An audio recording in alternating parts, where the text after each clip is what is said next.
Di jantung hutan yang luas dan rimbun, di mana sinar matahari jarang menembus kanopi daun yang tebal, hiduplah seekor singa jantan yang gagah bernama Askari. Ia adalah raja hutan, penguasa wilayah yang luas, dan pemimpin bagi semua makhluk yang hidup di dalamnya.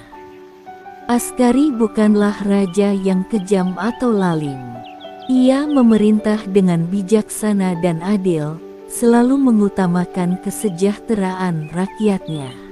Ia memahami bahwa kekuatan sejatinya bukan hanya pada cakar dan taringnya yang tajam, tetapi juga pada kecerdasan dan hatinya yang penuh kasih.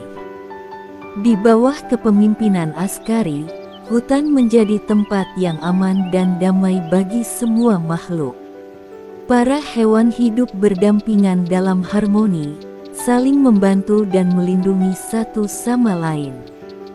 Askari selalu menekankan pentingnya persatuan dan kerjasama, karena ia percaya bahwa hanya dengan bersama-sama mereka dapat menghadapi segala tantangan. Namun, kedamaian hutan tidak berlangsung selamanya. Suatu hari, datanglah seekor harimau benggala yang ganas bernama Saka. Ia adalah pendatang baru yang ambisius dan haus kekuasaan. Saka ingin merebut tahta Askari dan menguasai seluruh hutan. Saka tidak sendiri. Ia memiliki pengikut setia yang terdiri dari para hewan buas yang haus darah. Mereka adalah kelompok yang berbahaya dan tidak segan-segan melakukan kekerasan untuk mencapai tujuan mereka. Askari mengetahui niat jahat Saka. Ia tidak ingin kekuasaannya direbut begitu saja. Ia harus mempertahankan tahtanya dan melindungi rakyatnya dari bahaya. Maka, Askari mengumpulkan semua hewan hutan untuk berdiskusi dan mencari cara untuk mengalahkan Saka. Setelah berunding cukup lama, mereka sepakat untuk membentuk pasukan perlawanan. Mereka akan melawan Saka dan pengikutnya dengan segala cara yang mungkin.